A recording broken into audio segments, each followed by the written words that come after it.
Live from QSR Studios in Las Vegas, it's the Hospitality Hangout podcast with the restaurant guy and the finance guy.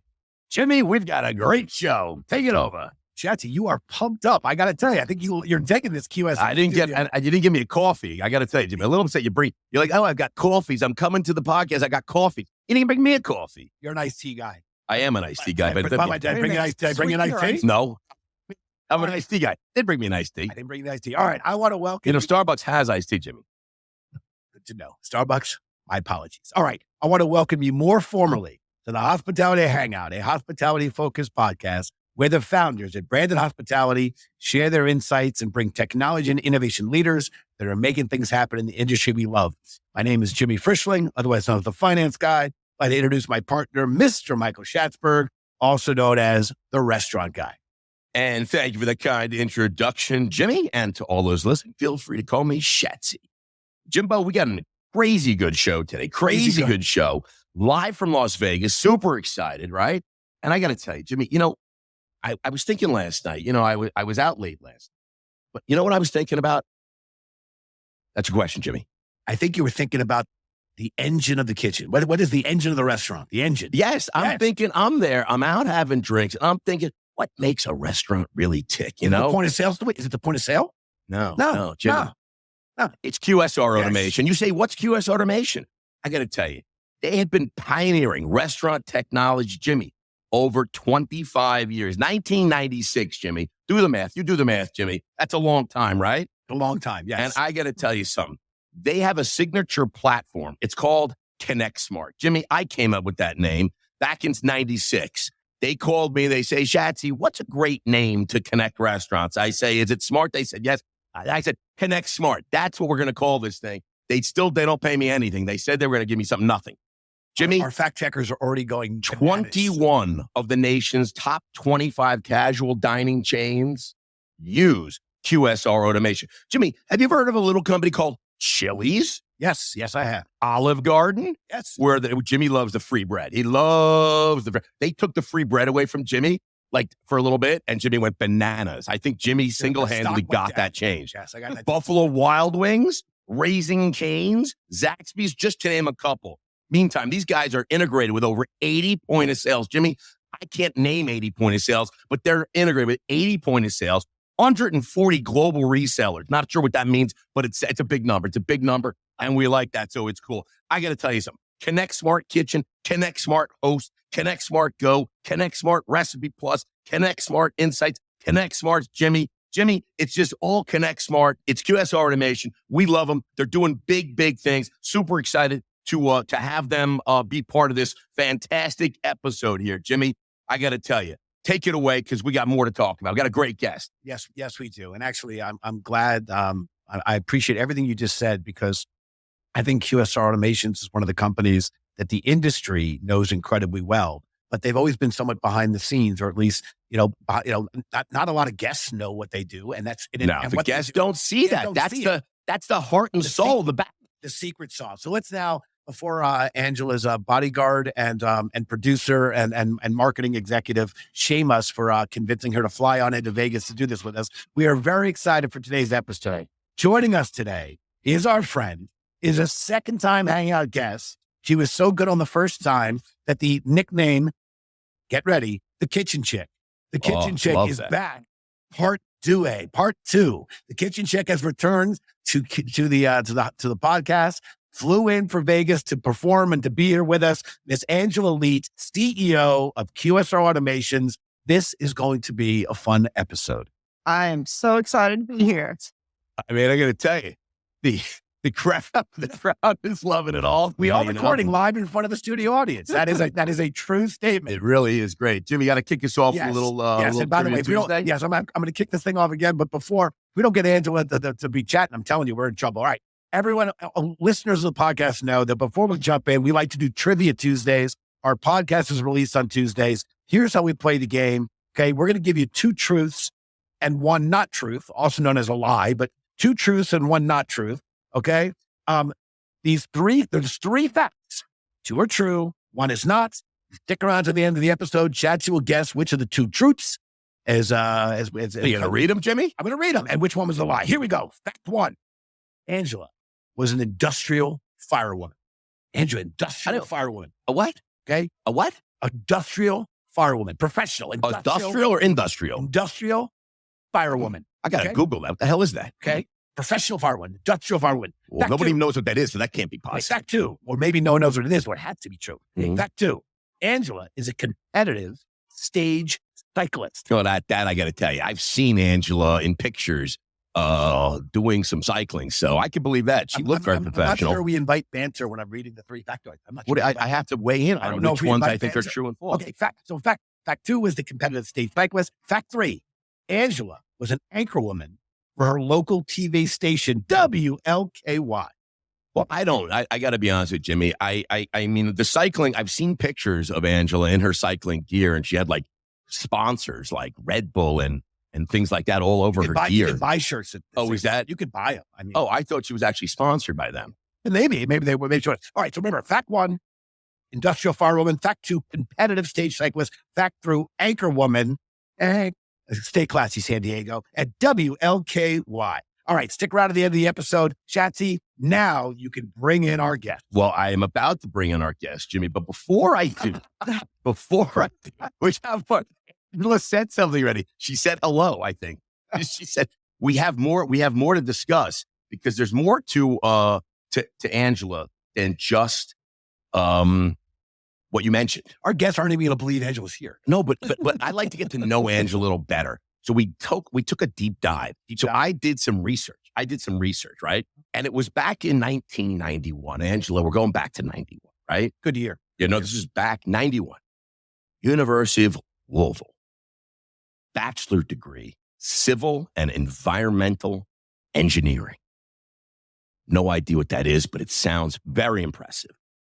Angela, councilwoman, 4 years in Louisville, councilwoman, the first woman to ever run for mayor in Louisville, and was so close to winning. Oh, just a couple of votes away. So, I mean, okay, an avid cyclist. So, hint, I think we know one of those truths, right? Big fan of Peloton. Competes in cycling all over the world. Jimmy, do you know that one that takes place in France? I've heard of that one. It's Tour de France. Yeah, tour. It's a tour. Angela's, she's done this. She's been in this race before. She's been in the race. She's in the car behind all the people following. You ever see those people? They're following up what are those guys doing? Anyway, and also an avid golfer. So now that we know a little bit about Angela, now we can say, Angela Leet, how does someone with this resume of brilliance run a global empire called QSR Automation? It's actually all the things you just mentioned are exactly what prepared me for it. There you go. I want to say, glad to be here. Good to see you guys again. I appreciate being invited back a second time. I think that maybe is a vote of confidence or That's huge. or a form of desperation. 5, you get like a jacket. Jimmy has a jacket made. Yes, we have a jacket ready for you. Gotta come on 3 more times. Though. Sweet. Oh, 3 more times. to Yes, have a 5. jacket? Yeah, 5 guest jacket. Okay. Well, then we'll have to make this one good. Yes. So, so just thrilled to be here today. And, getting to the top of the game is, you have to have a passion for it. And I live the business by osmosis through the founder of QSR Automations for 25 years and had the opportunity to jump in the lead role and have done it with a lot of gusto. Specific emphasis when I took the role on our people. I think that's one of the most important things. And I think that is essence of the hospitality industry. It's about people. It's about connecting people. It's about finding ways to create experiences that are memorable, that they talk about every time they see each other. Oh, remember that time? And I think it starts, and you all kind of already mentioned a little bit of this. It starts about in a kitchen. Well, it starts with the mayor race. It started with the mayor race, councilwoman, and now CEO of QSR Automation. It did. Jimmy's got some exciting stuff to talk about, right? Awesome. Jimmy, don't you? Well, I do. You know what? I feel very blessed. I mean, that we're all together here in Vegas and we get to have the kitchen chick back. But also because our producer gave me the breaking news segment, which she almost never does because Shatsy's always basically bully her and be like, I want the breaking news. I want the breaking news. But this time, Jimmy got the breaking news. So I get to break it. The QSR Automations has just released their newest product right here at Mertech, ConnectSmart Recipes Plus. ConnectSmart Recipes Plus. Another ConnectSmart, Jimmy. Whose idea was that? This guy right here. ConnectSmart. Not that guy. But anyway. Well, not the Recipe Plus, but ConnectSmart. Anyway, Angela, can you please share some news, share the insights on this new product release? And I understand that you're going to have a great day ahead for QSR here at the conference. Yeah, we're really excited about kicking off this conference and doing our kind of first new product introduction in quite a number of years. And so I think that's the challenge as a technology-based company, is to continue to be innovative. And I think we have kind of had the opportunity to kind of reimagine the kitchen. And we believed our business was built on owning the kitchen, owning the restaurant, and improving everything. And while doing so, making service easier for everyone. And so Recipes Plus, that you all are going to have an opportunity to see later today when we do our little skit for the Ring of Fire. But it's all about extending the capability of your screen investment in your kitchen. So as you digitally transform, how do we make it easier to serve you? I think one of the biggest sticking points for, our customers right now is the amount of churn of labor in the restaurant. So how do that's always been a problem. Yeah, and it continues to be a problem. And to the extent that we're able to find a way to improve that and make it easier for everyone, Recipes Plus is going to be that solution. There's so many aspects of it, and I don't want to give away all of it. Can't give it all away. We got to tease it a little bit. Tease. Exactly. Well, I got to tell you, you mentioned Ring of Fire, so let's just talk a little about something. That'd be great. There's a lot of tech companies out there, especially we'll call them the startups. There's some startups out there, and they seem to grab all the attention a lot of times in the news, certainly at a lot of the trade shows, the innovation alleys. I mean, it's great. You want some of these new innovative companies to get some attention, of course. But I mean, you're a legacy company. But you know something? The legacy companies, sometimes legacy companies tend to get stale. They get old. They're not innovating. But that's not the case with QS Automation. I mean, you guys are over 25 years old. You're still innovating. In fact, Restaurant Technology Network, RTN, Jimmy, get this. RTN has named QSR Automation in 2024. They have become named the finalist in the Ring of Fire. Jimmy, the Ring of Fire. That is an honor. That's like the Oscars for like technology and the Oscars were last night. So I think it's really very apropos that we're talking about the Oscars of restaurant technology. And that's the Ring of Fire. So can you just share a little bit of kind of strategy? What do you have that you stay relevant in this industry, because you're 25 years old but you're still staying relevant? Is it the cycling? Is it the Pelotoning? What keeps you, the strategy? I think, it really goes back to understanding how to improve the kitchen and making that service easier for everyone. And if you think about the idea of, imagine, a software product that helps improve your table turns by 2 minutes to 20 minutes. Imagine having a guest management solution that's directly communicating with the kitchen, where we're creating the food experience, where we're, the purpose of somebody being there is to get the food. So how are we going to ensure that communication from front of house to back of house is happening? And imagine recipes in 200 different languages with the click of a button. If you're a ConnectSmart customer, it's not imagination for you. It's your reality.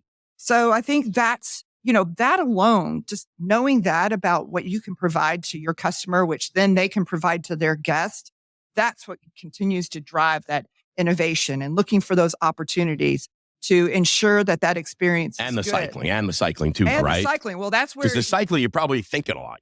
That's where you get to you get strategy. to transmute and get to be imaginative. The Tour de France, like 100,000 miles or something like that. So you got a lot of thinking. It's a lot. Leave the numbers to me. What I do want to comment for a lot of miles on the RTN and the Ring of Fire. It's not lost on me. I had a dear friend. We'll call him my Mr. Wolf, and he used to say, "If you're standing still, you're falling behind." And no matter how successful or how entrenched you are in any industry, he kept saying, "If you're standing still, if you're not thinking about what's coming next, you're giving your competitors the opportunity to usurp or encroach on your space. And I actually think that one of the nicest or one of the most meaningful parts of QSR being in the ring of fire and being a finalist and being recognized in 2024 as one of the most innovative companies is just that. You have a quarter of a century under your belt, and yet you're still among the most innovative companies. And the current offering, the recipe offering, is a testament to that. So I think it's a really big deal for a company that has it's the so much. Oscars of our business. Of course, it's a big deal. I just said that it's a big deal. I just think I said it better. No, you didn't bring up Oscars. I brought up, yeah. You didn't even know the Oscars were on last night, Shay. The Oscars? Who's all right? Yeah, who's Oscar? Who's Oscar? Grouch. Listen, I want to bring up, I kind of teased it earlier, but in getting to spend some time, Angela, with you and your team, I love that you preach that the kitchen is the engine room of the restaurant. And I'm the finance guy at Branded. I did cut my teeth decades ago in front of house, but I left the industry and I've now made a big return working obviously with Schatzy. But I recognize that I've never spent a day working in the kitchen. And from Schatz and all the— Could you imagine how sweaty you'd be back there, Jimmy? You sweat in air-conditioned office. Could you imagine you in the kitchen? Yeah, I don't think that'd be a good. I don't know. know. You'd be putting your natural salt in all the food. Just that would not sweat be, just pouring all over everything. I think you just made the stomach. We need more salt, Jimmy. Come over here and drip on this. I think you just really. Our guests would have wished you didn't go that way, but our listeners. But the kitchen is the engine room of the restaurant, and again, I got nothing but respect for our point of sale friends and the criticality of the POS. They like to say, or they are the heart of the business. But being able to build, take an order, build loyalty, collect the data, are so important. But it has nothing to do with the one thing that is the biggest impact for guest satisfaction and guest, ultimately returning and getting butts and seats. And that's the food, and that's the kitchen where the food is being made. So, can you talk a little bit about your thinking or the way you've embraced the kitchen as the engine room of the restaurant? Yes, definitely. I think that I already kind of mentioned that we believe that. I don't think you use engine room, though. I like that. Can we quote you on that? Yeah, we can go with engine All room. right, I called it the room. Manufacturing center. And that's me coming from that oil and gas background that we talked about that. earlier. So that whole environmental engineering, University of Louisville, shout out. Yeah, there you go. Go Cards, except not in basketball this year. But football season's just around the corner. Spring training is starting. So we're excited about football. Thought I'd never say that. But I think that, that engine room, when you think about it, it becomes the heart. We can create an analogy of a car. We could create the analogy of a human body. But without that center space, without that heart, it doesn't function. And, if that part of the business shuts down, we have plan Bs for transactions at the front of house, right? We have ways to handle transactions in the event of some collapse or failure. What happens if something happens in your kitchen? You're not serving food. And what are people there for? They're there for the food.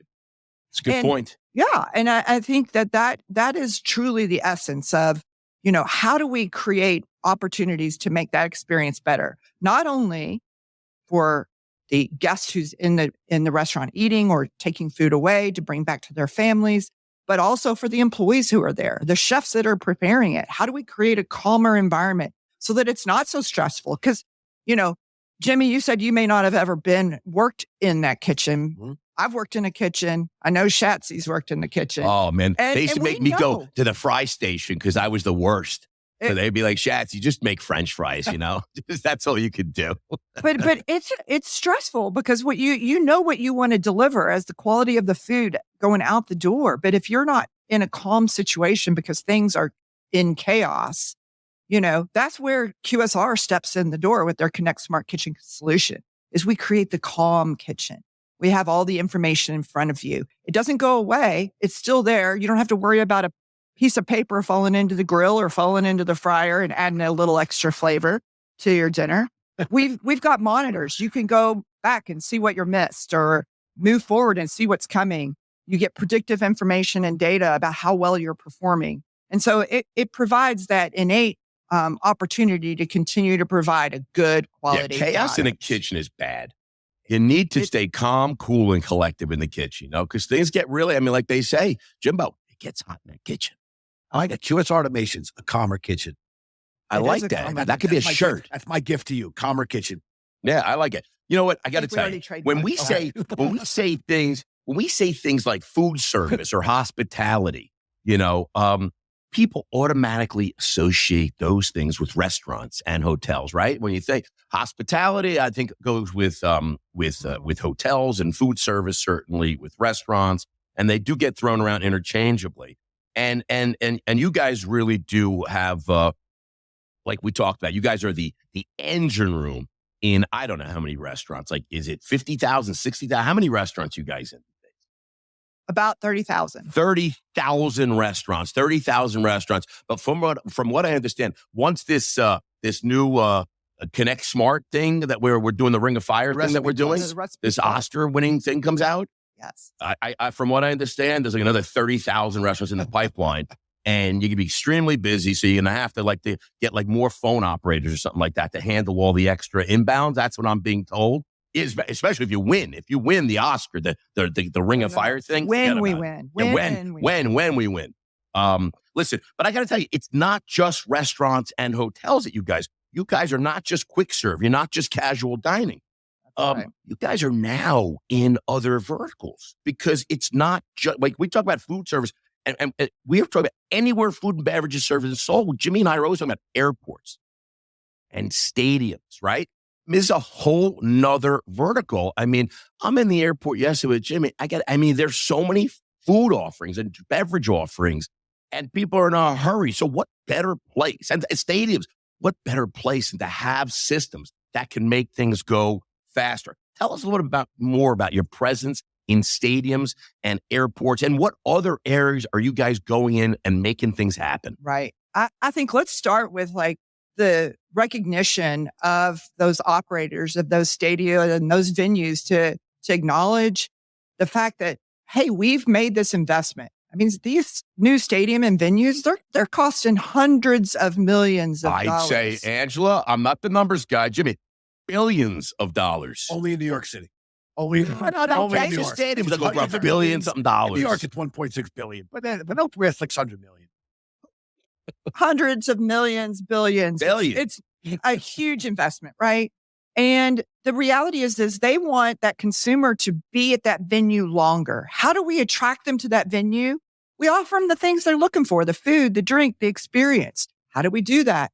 By improving the food quality to provide that experience, to provide a different level of food requires. So when your team's losing, you're still happy because the food came out fast.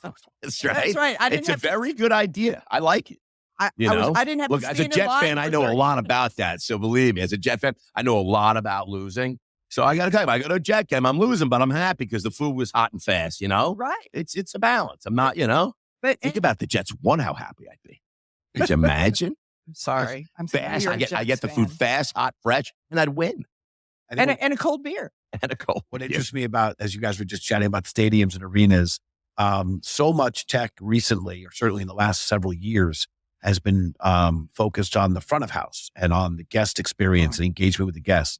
And if you think about when you go to a stadium and arena, your focus really is on the event and that you're there for, and the food and the beverage play an incredible supporting and important actor. But it's less about, I would say, the relationship with the person getting you that beer or the food being served to you, because you're really grabbing it and trying to get back to the action, which means it is all about the back of house. It is all about the kitchen, because that interaction with the server is dramatically reduced at a stadium and arena. So if I think about what stadiums and owners, operators, team owners, operators, it really is, how can you create that better environment where the food is being produced to get it faster, accurately? Hey, Jimmy, when you were at the Sixers game the other day, do you have to wait online for food? Or tell us about that VIP stadium experience, huh? I'm not gonna lie. That was a once in a lifetime. Did you have to wait on any lines, Jimbo? I waited on no lines. I got to tell you. Yeah, I saw that pass you had. Like all access VIP Sixers. I mean, and again, as much fun as that was, the interaction with the servers was de minimis relative to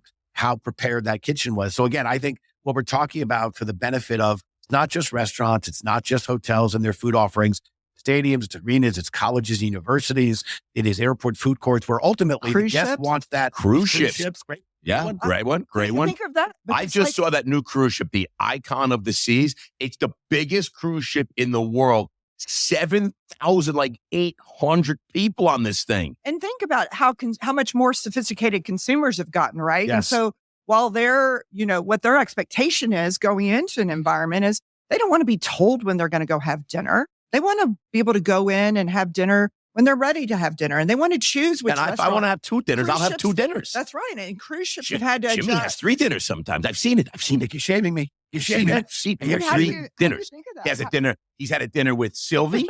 Then he's had a dinner with Barbara. And then he's had a dinner with me. Yes. There you go. 3 dinners. Actually, when I It's heard you okay. guys describing, I went through this as my young daughter. We were looking at schools, and they would all say, we want to meet the child or meet the student where they're at. And I actually think that's very applicable in the hospitality industry. It is our job as owners and operators of restaurants. And really what QSR is doing is helping these venues to meet the guest where they're at.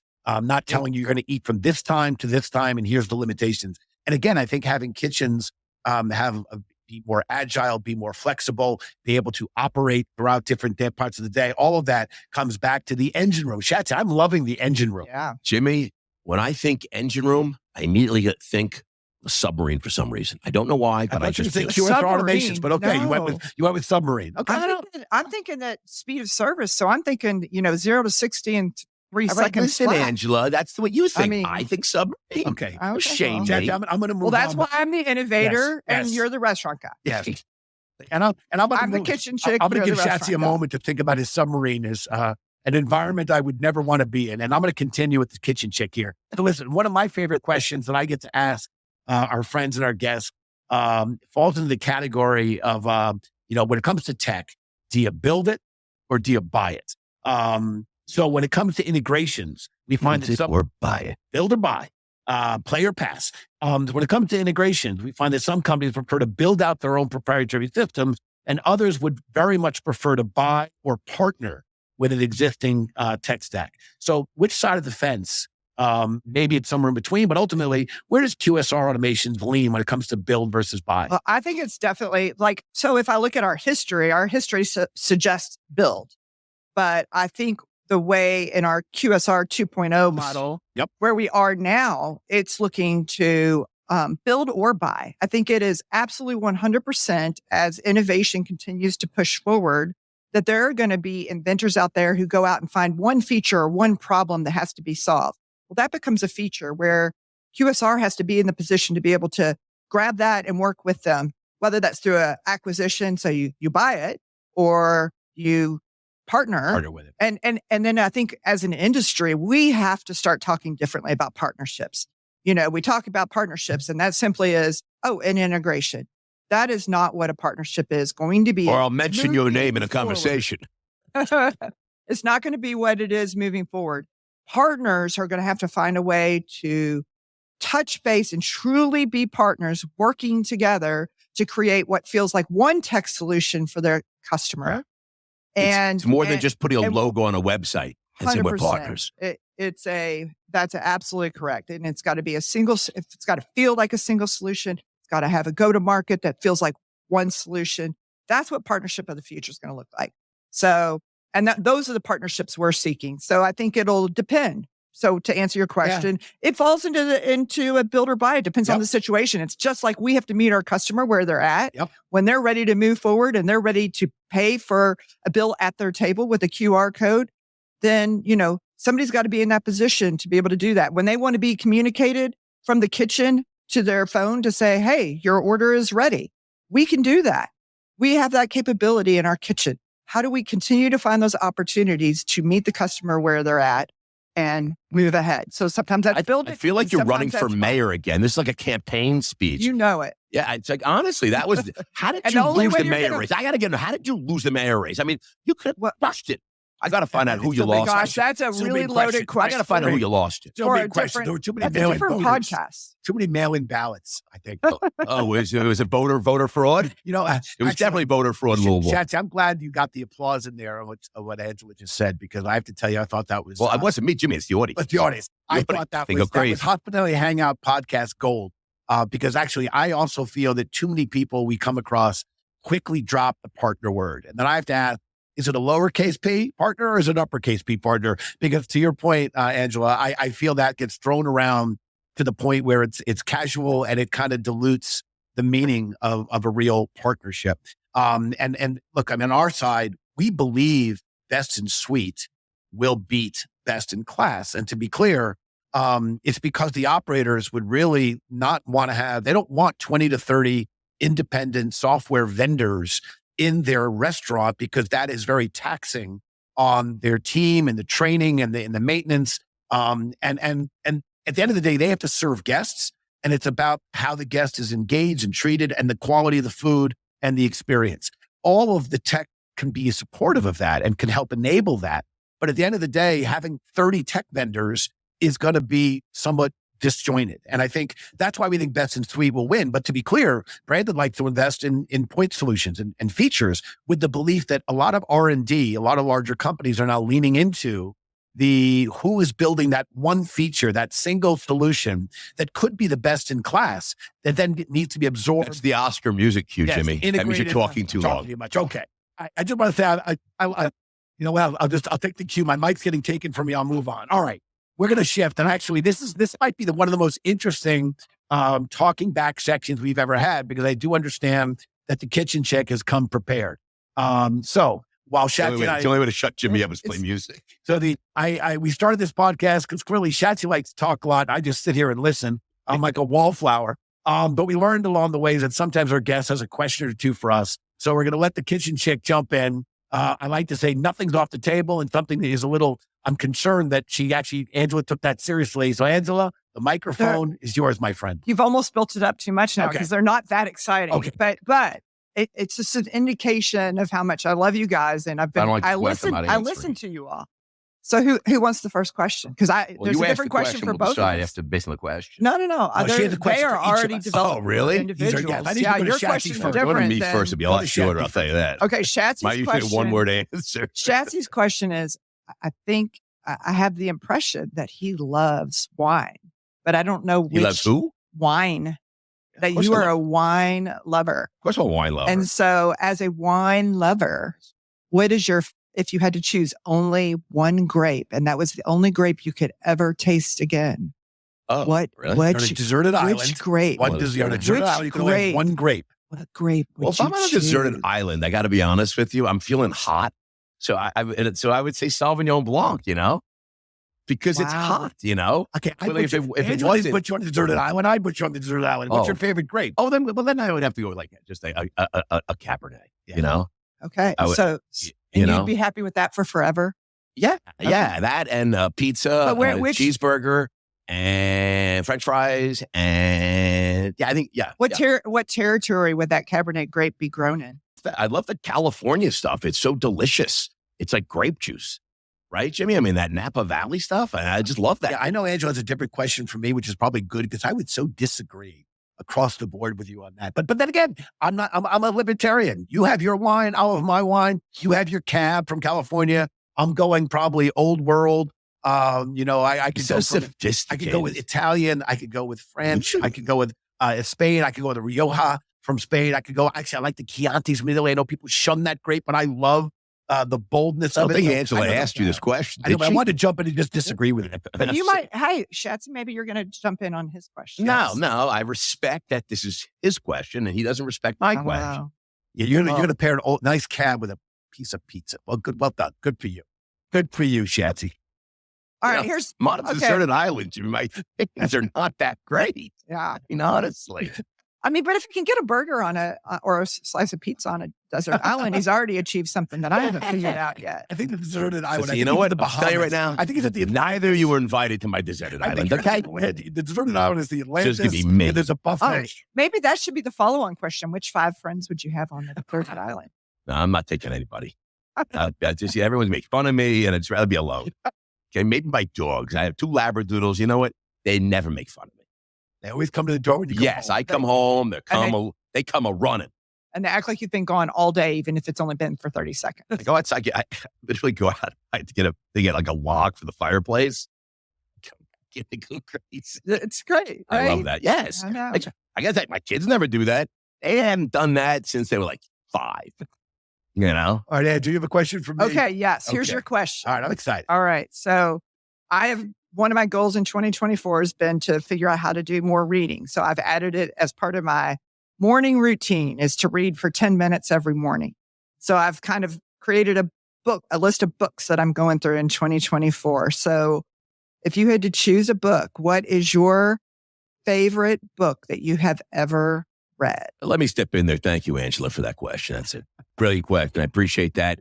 I'm not a book guy. I'm more magazines. So I'm thinking like I could like sink my teeth into a juicy, like I would go like Esquire or Vanity Fair, or maybe even like GQ, But and of course, and let's not forget the Post. I love the New York Post. I can just really, I love just getting into bed sometimes and just getting the New York Post and just cuddling up with that New York Post and reading it is just, I love it so much. There's a lot of commentary that could go on here. Yes. But then you'd probably have to put the explicit thing on. But that's a great question, and I appreciate that. Actually, I'm glad that Chachi jumped in to try to shame me and just shared that he's more of a magazine guy, more of a and the New York Post, Jimmy. And he gets into bed with the New York Post. Jillian, God bless your heart. 20 plus years of marriage. I just curl up with a good magazine. New York Post. You're a superwoman. Sink my teeth into that. Of 2 decades likes to cuddle up with the New York Post. I love the question. I'll answer very succinctly. One of my favorite authors is actually Michael Lewis, and a book that if I had to think of one book that meant really a great deal to me, and I said one, I'm picking one. Moneyball. I read it as a fan of Michael Lewis. I read it as a fan of baseball. And then I realized that as I was going through it, it was an absolutely business book. And it was a masterful book on how to think about business. You're just saying that because you went on stage at that conference. I read the book with first. Billy Beane. I enjoyed all of it and then got. Yeah, you're just saying that because you had that Billy Beane experience. You never read that book, Jimmy. You saw the movie and you say you read the book. It was a way of looking. Been there, done that. And I have to say a lot of the thinking differently is how we've built Branded to try to be meaningful or competitive in this in this digital transformation. And that book, I thought, helped a lot of people, including myself, think differently about how to approach business. And it's been a huge help to me. And I'll simply use this moment to say, Mr. Lewis, Mr. Beane, thank you, gentlemen. There you go. There you go. I thought you were going to say something like Winnie the Pooh. That's my current reading list. Yeah. Well, I got to tell you, I hear something. Oh, Joe Rogan, eat your heart out. Best podcast section of all time coming up. It's the Food Service Feud Tuesday Trivia Edition. Yeah, baby. We love it. We're bringing back the Food Service Feud here. Live in Las Vegas, Nevada. The fabulous Las Vegas here with Angela Leet, QSR Automation. We are ready to play. We asked 100,000 real people on LinkedIn. Angela, these are real people. They're not fake people. They're not bots. These are real people. Top answers on the board. Angela, are you ready to play the Food Service Feud? Jimmy, I'm going to let you play also. I appreciate that. Angela knows we love Family Feud. We asked 100 people survey. Okay. And I'm going to give you the answers and you can pick which is the top one. Okay. So you don't have to it's like a softball Family Feud. Okay. I asked 100 million people on LinkedIn. Okay. Top answer on the board. Okay. What items would you like delivered by a drone? Okay. Is it medicine prescriptions, food, restaurant takeout, groceries, or coffee? Go. Jimbo, hit it. Go, Jimbo. Am I allowed to specify if I pick groceries, can I say non-perishables, or is that too specific? I will allow anything you say, Jimmy. I'm going to go with groceries with the hope that as Jimmy likes to do. Sorry, Angela, you can steal for the Angela Leet family and win fabulous prizes. God. And I got to tell you, that is the number 3 and number 4 answer. Does anyone care to guess? Better than him, though. That's what counts. Like, I'm a little competitive. So, yes. So your answer was number better 3 than mine. in his. Well, groceries was number 3. Coffee was number 4. So actually, I mean, in the bizarro world, Jimmy. Yeah. I wanted the bizarre world. In the bizarre world, I want something that coffee to me is too spilly. Yeah. How about medicine and prescriptions then? Because I got to say, Jimmy, you're sucking wind on this. I think Angela, you care to guess? Yeah, the only other answer left. Food. Yes, Angela. Angela, big winner. I got to tell you, you win fabulous prizes, fabulous trips, and a new Peloton subscription for the entire family. Jimbo, I got to tell you, that was a great addition. I don't recall the last time that both people lost. Well, I clearly am not I'm not in line with these hundreds of thousands of people that surveyed, because the idea of I wanted the non-perishable medicines would be okay with me. I'm not getting my food, Jimbo. It's food. We want drones delivering food. I want people to have Nobody cares about medicine, Jimmy. Nobody needs medicine. We need food. All right. Well, I mean, coffee. All right. Coffee. So disappointed I think with you Angela guys. chose coffee because we waited like 25 minutes to get a cup of coffee. So at the hotel. embarrassed. All right. Listen. Then we have drones dropping coffee all over the place. Hot burning coffee regarding us all. All right. Lawsuits are running rampant. Come on, your drone. My drone does not spill coffee. Angela's Joan, the kitchen chick's Joan, drops it calm. Brings it to your hand To in your your hand. bed. Hey, Jimmy, do you hear that music? Yes, That's the match game music. Match game music. All right, listen, at the top of the show, we talked about our two truths and a lie. We're going to come back now, and Shatsy's going to get to play. Just as a reminder, the 3 factoids about Angela. Fact 1, Angela was an industrial firewoman. 2, Angela is a competitive stage cyclist. Fact 3, Angela was an anchor woman on her local TV station, WLKY. Shatsy, what do you think? Yeah, I got to be honest with you. I don't know what an industrial person is that does that. It's so weird. So I would say that's true because I have no idea what it is. So Okay. you can never even lie about that. You have to like specially Go with the George Costanza. I'm just going do with the opposite. You don't understand it, so choose it. Yeah, and I got to tell you, I saw Angela. I don't know what competitive means, but I don't know. Key word, I think. I should say, I've seen her cycle, but competitive. The picture she showed me in Italy, it looked very competitive. But she's a very competitive person. She's a very competitive person. Look. All right. So what's your answer, Shatsy? I don't think she's a competitive cyclist. I mean, So you I think think that's Angela was the an anchor woman on WLKY. She's gorgeous. She's a knockout. Of course she's an anchor woman. Who wouldn't have her as an anchor woman? All right. I'm going to go with, I think the not truth was the anchor woman at the WLKY. Wait, what's WLKY? Is that like Louisville, Kentucky? Yeah, you got it. Well done, Okay, Chat. okay. Really quick. Wait, Angela, answer me this. Yeah. Say this to me. And now the weather. Say that. Let me hear how you say that. Now the weather. Yeah. Oh, Jimmy. All right. Anchor woman. All right. Shatsy said industrial firewoman and a TV anchor woman. I said industrial firewoman and a competitive stage cyclist, not the anchor woman. Angela, what's the truth? Okay. Well, I was never an anchor woman, but I was a commentator. Oh, so it's I- half true. I have been a political commentator on TV. That's what I meant. during I never elections, meant so- anchor woman. words- That's the political woman- commentator. The words So- matter. Words matter. So I will say You're splitting now, hairs here. and I think if we define it depends on how we want to define competitive. You're very competitive. But I'm saying. I finish what I start. Boom. If that's competitive, then Yes. by God, I'm competitive. Yes. All right. You know what? I'm going to say they were all true.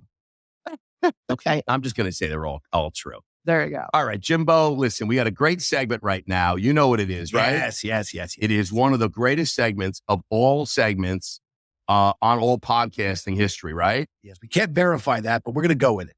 Angela, are you ready for the Brandy Quickfire? I'm ready anytime. Okay. You guys shoot. I'm going to ask you 5 lightning round questions. I don't want you to think too hard. I don't want you to think too long. Just tell me what comes to mind. Favorite Peloton instructor? Matt Wilpers. Who? Matt Wilpers. Way You to got go, to be a Matt. guy. I'm not going to Matt, pick a girl Matt, like you're you number guys. one, baby. Number one. I got to go Matt. look this guy up. I don't even think he's a Peloton instructor. No, he's a former accountant, Turn Peloton competitive Really? triathlete. I'm And now Kendall. he's I'm all married, in. so Chat, he's remember- off the remember the market. second Kendall title? and Cody. I like Cody. He makes Remember me the laugh. segment title? Quick. Where are you getting dinner from tonight? Somewhere in Scottsdale. What's your favorite food city in the world? I would have to say that's a hard question to answer, to be fair. And I'm supposed to be lightning quick. So Let's fast run. Chicago. On our show, that was very Chicago. fast. Chicago. Great Chicago. food city. Favorite place to travel? London or UK. Let's just say UK. Anyway, You could say London or no, the UK. UK. I love it. We'll I love go with the UK. All right, now this Could is have been- where could have things been a get a favorite little. food city. This is where things get weird. If you were to challenge Now they Jimmy get Rock weird. to a game of hungry hippos, you know that one? Yeah, hungry yeah. hippos. And they're like, hungry hippos. It's a board game classic, okay? I love it, okay? Jimmy still plays. we have better odds of beating. Now, Jimmy, mind you, as a 7-year-old, so he's probably been playing the Hungry Hippo. My youngest is 19. I haven't played in a while, but sometimes I bring it up on myself on that deserted island with my wine and my pizza, and I play Hungry Hippo. Well, the truth is, I'm going to have to say that I'm going to beat Shatsy because you know what? Jimmy had 2 cups of coffee this morning. You had 0. And you had wine, which also slows you down. So there's the engineer's thought about that. Yes. So, and I don't have the attention span for board games. I'm whooping you. But I don't. Yeah, exactly. Yeah. Really. I think that was a slam dunk. I do have a young daughter. We are playing Hungry Hippos. And when we go to Dave & Buster's, they have a large. I try to go to Dave & Buster's. That one. They have a big, giant size sit on the hippo. And my daughter loves the game, cracks up. So I'm very active now with the Hungry Hippo game. But I think that was a very, very accurate. I think that question was made for me. I think our producer and friend Julie was like, I'm going to give Jimmy a win here. You know, the best news is we all ended up winning. We're all winners. We're all winners here. Yes, it's like when my kids were younger. Who's winning? Oh, everyone has to bat, and then everyone wins. Everyone's against a trophy. Getting a participation. Look at everyone. There's no score. There's no score. Everyone just bats around, and then when they're done, the other team just bats around. What the heck? Wait, no score? Out of school. I don't understand. How do you measure yourself? By height. QSR is going to keep winning because we're winning the Ring of Fire. That's right. Today. Dude, we are winning the Ring of Fire. I love it. Ring of Fire. I can't really got to get a little Johnny Cash. How did I have Johnny Cash? I can't get Johnny Cash out of my head right now. All right, listen. We've enjoyed all of this, Angela. Angela, we want to thank you so much for joining us on this special edition of the Hangout on the road, Vegas. We appreciate your hard work and everything your team is doing for the industry, not just during this time, but for the industry we truly love. 25 years in the industry, and you guys are still now listed among the most innovative companies in the industry.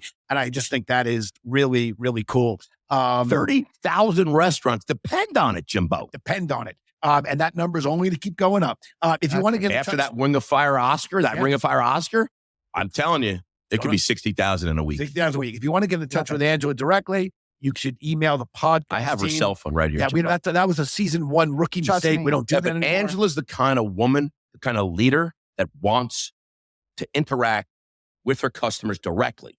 We're not passing these off to underlings. Yes, but what we are going to do is give our email, podcast@Brandon Strategic, and if you request to speak to Angela, we will then connect. Hey, Jim, by the way, we have a new it's info@thehospitalityhangout.com. We have a new email. Info. I mean, you still do podcasts. It'll still get there. Okay. But I thought it was cool that we had it info@thehospitalityhangout.com. That's genius. I have no idea who came up with that. Well, we got that URL. We got hospitalityhangout.com. Hospitalityhangout.com. Go check it out. And by the way, you know the podcast on Spotify and Apple and Amazon, all those, you know that? I do.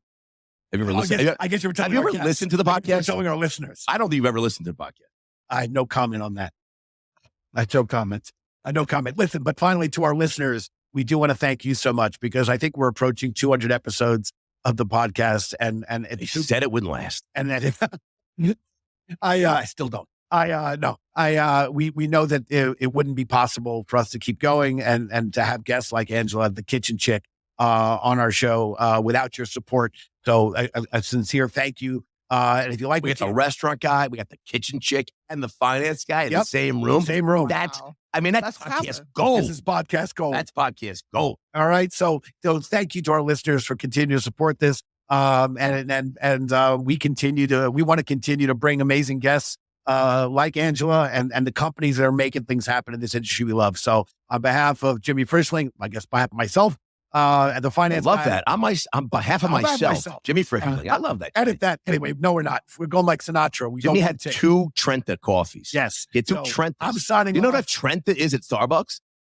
That's like, you just had you had like a gallon of coffee. That's like a gallon. I still speak good. Yeah. He goes to stuff. You gotta have a gallon. I'm signing off, passing it back to my boy Shatsy, again, with appreciation. Angela. And thank you, everybody. And Angela, if anybody wants to find out about QSR Automation, is it QSRAutomation.com? What's the address? QSR Automations.com. It's not automation, it's plural. There's many automations. That's correct. QSRAutomations.com. This was great. Cheers, everybody. Cheers. Thank you. Thank you.